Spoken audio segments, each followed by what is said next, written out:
Olá, está começando agora mais um programa Opinião, uma série especial que está falando a respeito da eleição para reitor na Universidade Federal do Espírito Santo. Lembrando que todos os candidatos vão ser entrevistados, terão o mesmo tempo para defender suas ideias e vão responder as mesmas perguntas. Aqui ao meu lado o professor Paulo Scarin, da Chapa 20. Muito obrigada pela sua presença aqui, professor. E a gente vai começar esse bate-papo dizendo o que o senhor pretende fazer pela UF se for eleito. Agradeço o convite da TV Assembleia.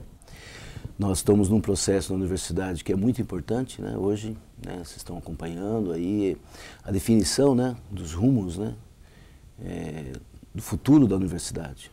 A Universidade do Espírito Santo ela se transformou muito nos últimos anos, um conjunto muito grande de cursos novos, ou seja, isso vem de uma demanda social e também de um programa de governo que possibilitou que isso acontecesse. Nós, assim, criamos vários cursos novos, tanto na graduação como no mestrado, inúmeros projetos de pesquisa e de extensão, e tudo isso, então, foi transformando essa universidade, e hoje a universidade não é a mesma que tinha. Ou seja, então, a cada entrada, não só de pessoas, como de cursos, isso traz pessoas de outros lugares também, inclusive por conta do Enem, dessa unificação que o governo federal está propondo. Então vem pessoas aí de vários professores, estudantes, novos técnicos, novos cursos, novas demandas, então novos cursos de mestrados, cursos de doutorados, tudo isso então transformou a universidade. Então, ou seja, a universidade hoje ela tem uma vivência, uma potência, uma dinâmica, que se transformou muito rapidamente, só que a estrutura da universidade não acompanhou essa transformação. E nós, os professores, técnicos e estudantes que estão lá na base desse processo, nos departamentos, são inúmeros departamentos, inúmeros projetos de pesquisa, inúmeros projetos de extensão, todas as áreas do conhecimento em todos os campi. Isso tudo assim, isso cria quase mais de 20 mil pessoas que estão envolvidas nesse processo. Então, ou seja, há um descompasso entre essa potência criativa que a universidade tem hoje e que fica sufocado por uma estrutura que não funciona.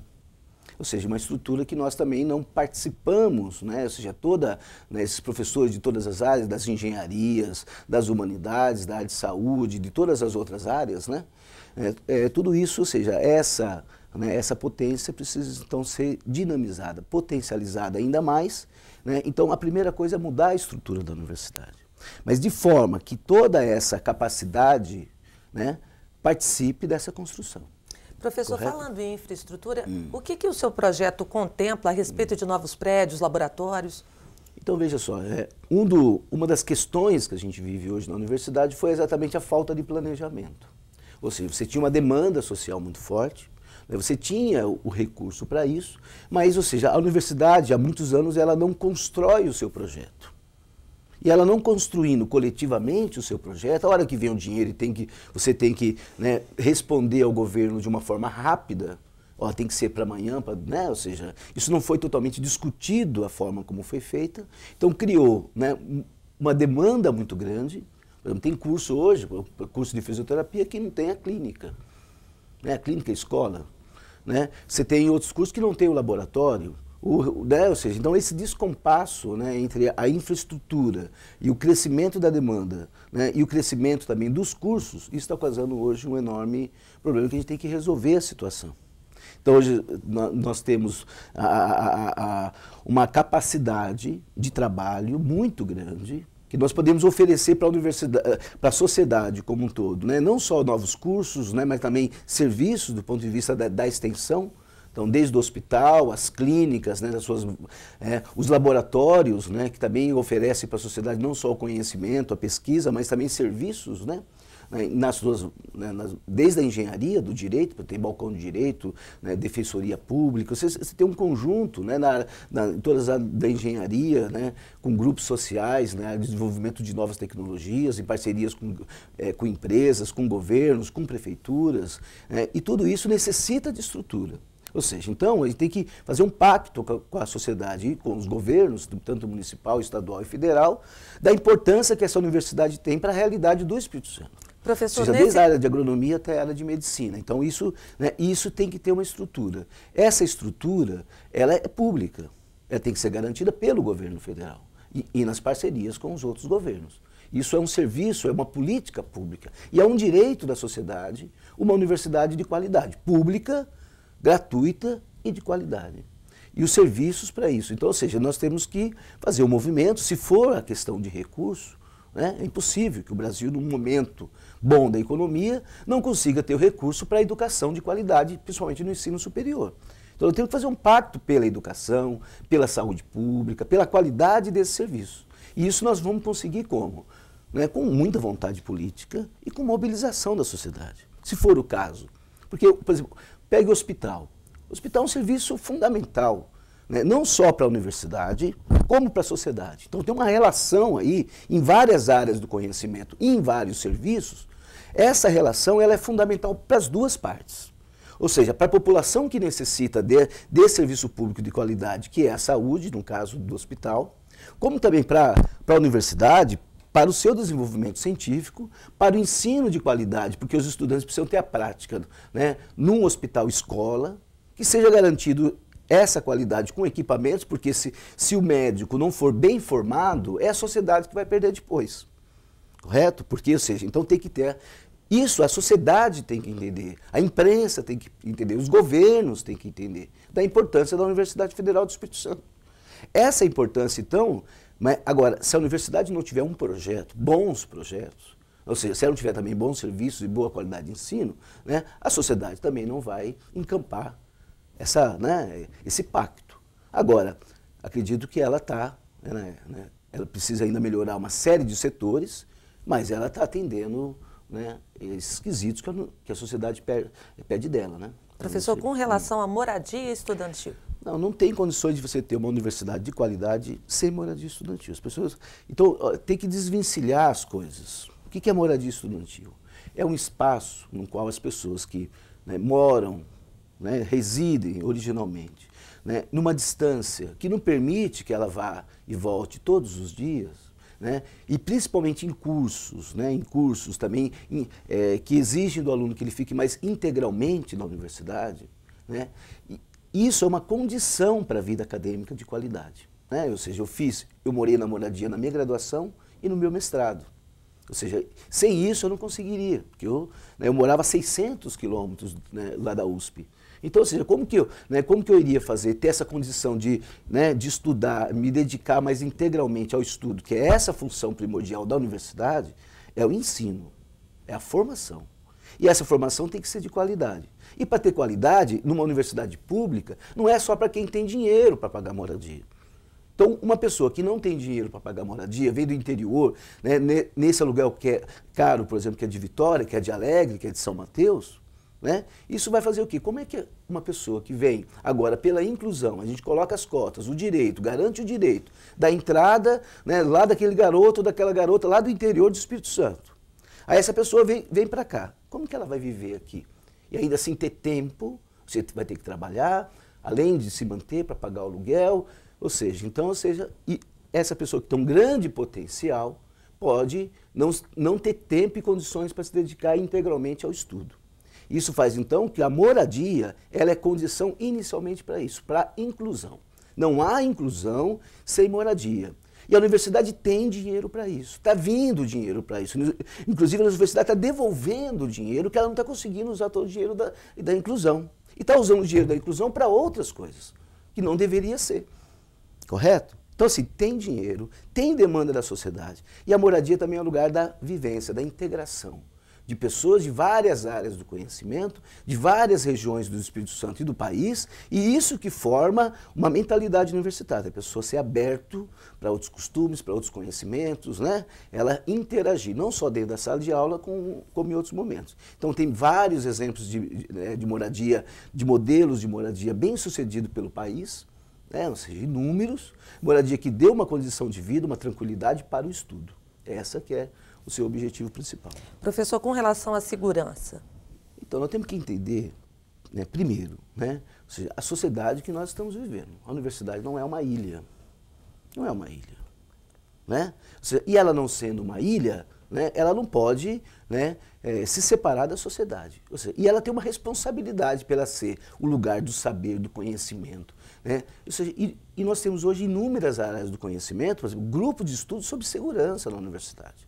Então, ou seja, é chamar essa capacidade, desde a psicologia, do serviço social, das engenharias, do direito, para a gente, né, resolver essa situação. E outra, chamar a comunidade também e não simplesmente ficar terciarizando os serviços, né, ou criminalizando, perseguindo as pessoas que convivem lá. Porque a universidade é lugar da liberdade, é lugar do conhecimento, né, da ação crítica, da pesquisa, né, da interação. Isso não pode ser. Não pode virar um lugar, né, onde as pessoas não se sentem livres para agir. Você tem que cuidar da segurança do ponto de vista, principalmente patrimonial, e das pessoas que ali circulam. Né?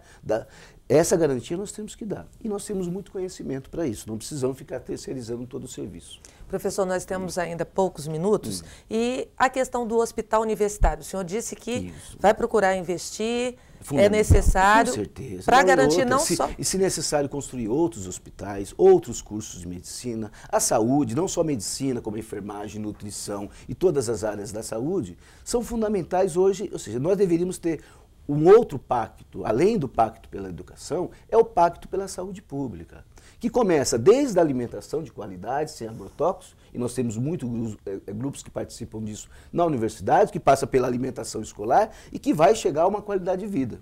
Então, ou seja, não é pensar só o hospital como o seu sentido terminal, né? Mas no sentido de toda a concepção da saúde pública. E nós temos várias áreas do conhecimento. Isso é um serviço que a universidade pode, né, contribuir com a sociedade de uma forma com muita qualidade. Está na ponta.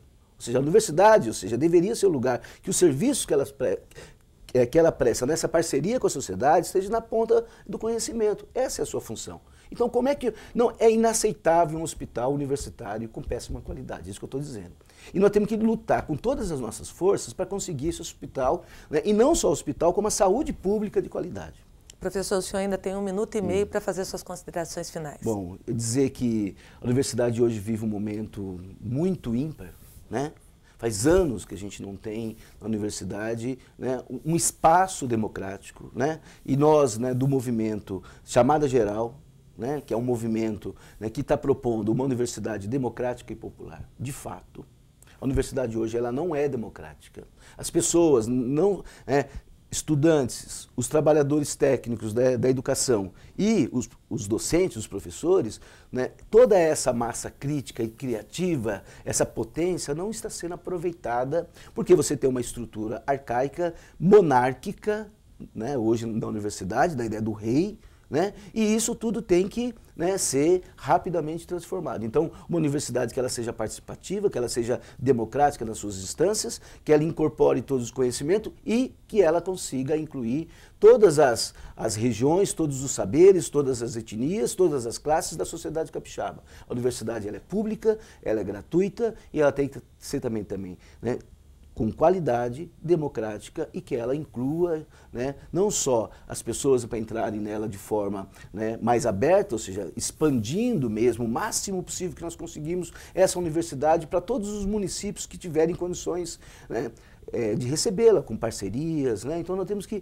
criar uma SCAMP e não ficar adensando todos os prédios, né, em um campo só, como é hoje o caso de Alegre, hoje o caso de Goiabeiras, e criar novos espaços também, e a reitoria tem que ser o lugar, né, que represente o dinamismo da universidade e não uma estrutura, né, que está decadente e que não acompanhou a transformação da sociedade e da Universidade Federal do Espírito Santo. Professor Paulo Scarin, Chapa 20, infelizmente o nosso tempo acabou, eu agradeço a sua participação. Lembrando que o programa Opinião volta em instantes e no segundo bloco a gente tem entrevista com outro candidato a reitor da Universidade Federal do Espírito Santo. Não saia daí.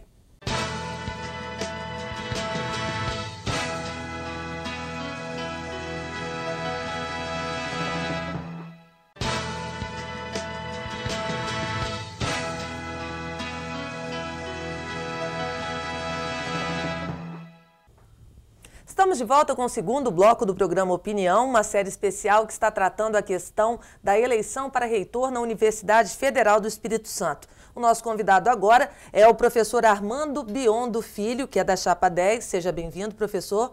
Lembrando que todos os candidatos têm o mesmo tempo e as mesmas perguntas para ir explicar o seu programa à reitoria. E eu começo a nossa entrevista justamente perguntando o que o senhor vai fazer se for eleito reitor. Bom, eu posso me apresentar primeiro antes de responder essa pergunta? Eu sou o professor Armando Biondo Filho, sou físico do Departamento de Física, fui eleito diretor do Centro de Ciência Exata em julho de 2008 e estando como eleito, tenho posse no Conselho Universitário, assento, e lá também eu fui eleito presidente da Comissão de Orçamento e Finanças. 32 anos de universidade. Essa pergunta, ela passa por uma estruturação da universidade. Nós estamos com um projeto de gestão democrático, participativo, proativo, interativo. Então, nós vamos fazer na universidade um choque de gestão, uma gestão totalmente diferente, radicalmente diferente de todos os candidatos que hoje estão pretendendo a ser reitor.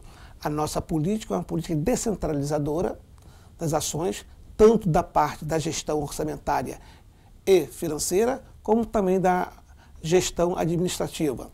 Na questão orçamentária e financeira, nós vamos tornar o orçamento da universidade participativo democraticamente, construído na base pelos departamentos, pelos centros e aprovado, acompanhado e fiscalizado pelo DCE, Sintufs e Adufs. Na parte administrativa, nós temos que dar autonomia aos diretores centros, que hoje nenhum diretor centro tem autonomia. Então, as unidades gestoras passaram a ter mais autonomia, mais independência nas suas ações para ser mais ágeis e mais flexíveis. Professor, uma das reivindicações é a moradia estudantil. O que o seu programa trata a esse respeito? Na questão moradia, a universidade tem 32 anos e não fez moradia. Só quem já participou, quem foi estudante, que teve em alojamento, como eu, de 72 a 79, eu morei no alojamento da UFRJ. A gente sabe a importância e a convivência de um alojamento para a vida estudantil. Então, na nossa gestão, nós vamos dar prioridade nos 4 campos da moradia estudantil. Professor, tem também a questão da segurança. Olha, em 32 anos da universidade, é o primeiro projeto que nós estamos apresentando de segurança. A universidade não tem um projeto de segurança, nem pessoal, nem patrimonial. Se gasta hoje com a vigilância patrimonial em torno de 30 milhões na universidade, que é um absurdo. Mas a questão pessoal, a segurança do ir e vir, não é feita. Então, o que nós precisamos fazer? Nós precisamos melhorar as nossas condições de segurança. Nós temos que fazer um programa de cooperação e de coparticipação com a comunidade.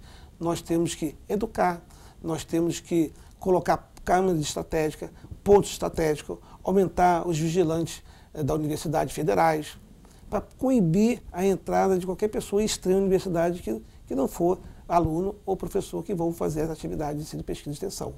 Com relação à infraestrutura, novos prédios, a questão dos laboratórios? Esse é um problema sério. Construir hoje na universidade não é difícil.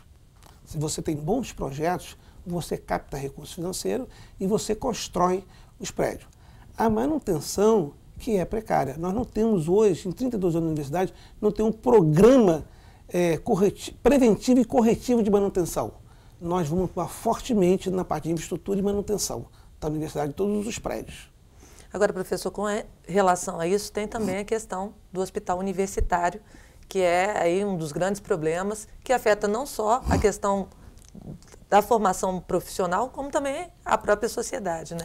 O hospital universitário é um hospital escola. É um hospital que dá condição aos cursos do Centro de Ciência da Saúde a desenvolver e capacitar os alunos. Ele está em situação muito precária. Em 2008, já houve uma portaria do MEC no qual fez uma parte da descentralização dos recursos financeiros.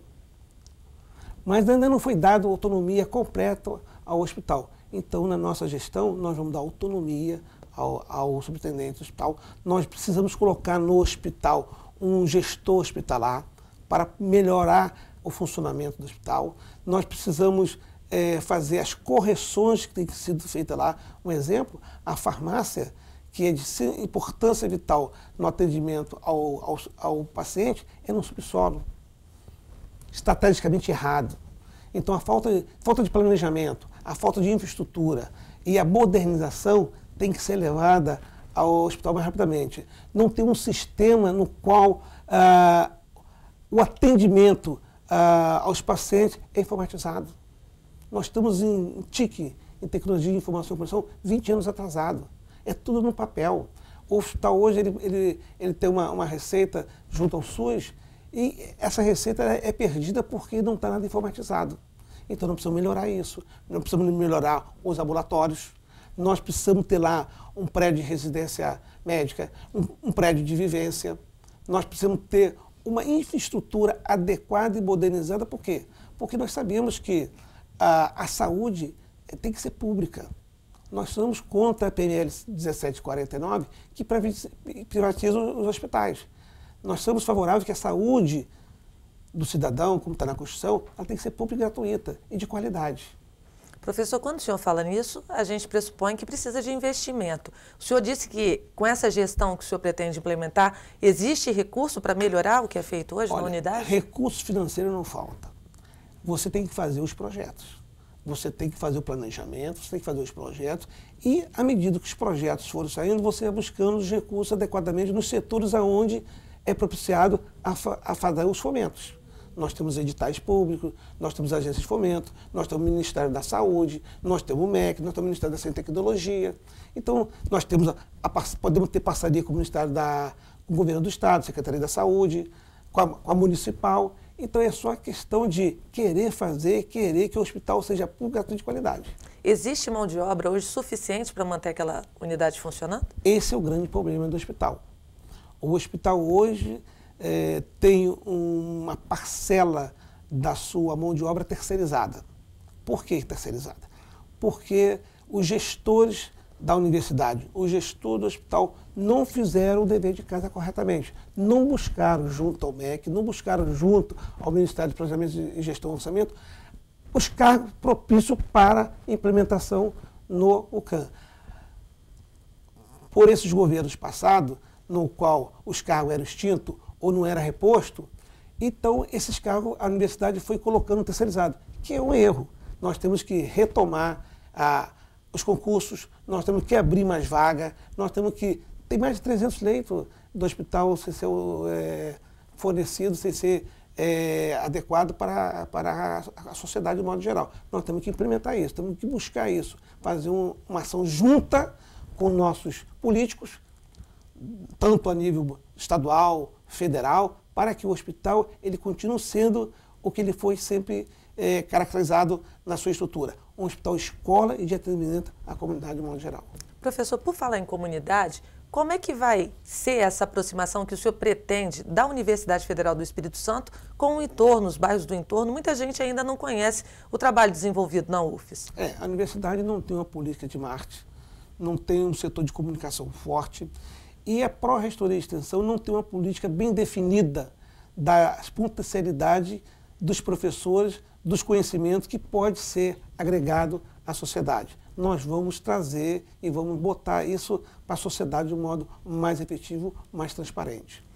O senhor, pelas suas propostas todas, é necessário a questão do investimento, ficou bem claro isso. O senhor acredita que a UFES está capacitada para buscar esses investimentos, para fazer essas melhorias que são necessárias? Sim. O corpo técnico científico da universidade é altamente capacitado.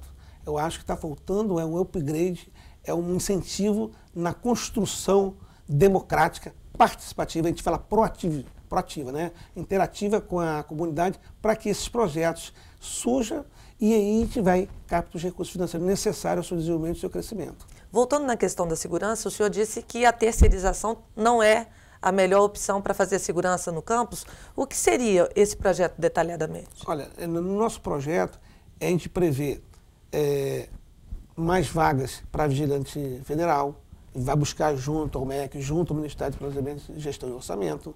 Nós temos que aparelhar adequadamente. Hoje lá a universidade, o setor não é aparelhado, ele tem que se modernizar, ele tem que ser uma divisão ligada à pró-reitoria,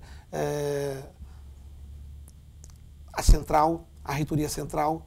Ele tem que ter todo o aparato legal e mobilidade para poder funcionar na universidade.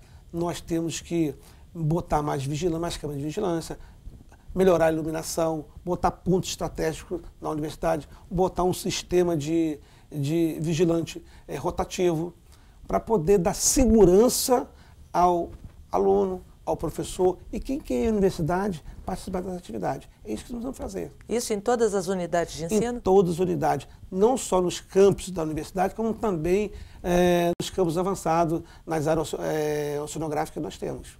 Professor, o senhor ainda tem 3 minutos para as considerações finais. Eu queria que o senhor deixasse a sua mensagem. A mensagem que eu vou deixar para a comunidade universitária, de modo geral, é que o nosso programa é radicalmente diferente de todos os outros programas que foram apresentados. Por que ele é radicalmente diferente? Porque é uma proposta nova, audaciosa, moderna, dinâmica. É uma descentralização, tanto da parte orçamentária e financeira.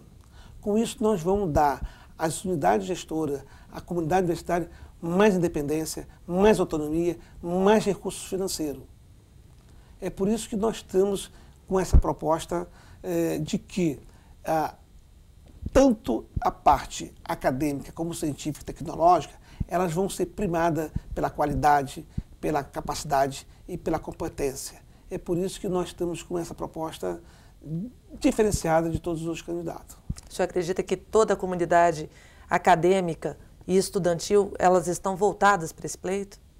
Sim, eu acho que a universidade é a primeira vez que está se mobilizando com uma candidatura de vários professores para em pleito da reitoria. Eu acho que a comunidade universitária está querendo, anseia por mudanças, quer mudança, é hora de mudar e não aguenta mais a universidade 32 anos centralizada e sem transparência. Então a comunidade requer que os gestores sejam mais dinâmicos, modernos, avançados, descentralizados e que as ações sejam atendidas de um modo geral para todos os setores da universidade. Professor Armando Biondo Filho, chapa 10, ainda tem 1 minuto. O senhor gostaria de deixar mais alguma mensagem nesse programa? É deixar para a comunidade universitária que é hora de mudar. Desses 32 anos de universidade, a universidade ela continua ainda não transparente, sem uma transparência das suas ações e centralizada na mão do reitor. É hora de mudar. Fazem com que a universidade seja proativa, participativa, interativa e construa junto uma universidade do futuro. Muito obrigada pelas suas explicações, boa sorte na eleição. Lembrando que o programa Opinião está numa série especial, ouvindo todos os candidatos que disputam a eleição para reitor da Universidade Federal do Espírito Santo. No nosso próximo programa, mais 2 entrevistas. Eu espero você. Até lá!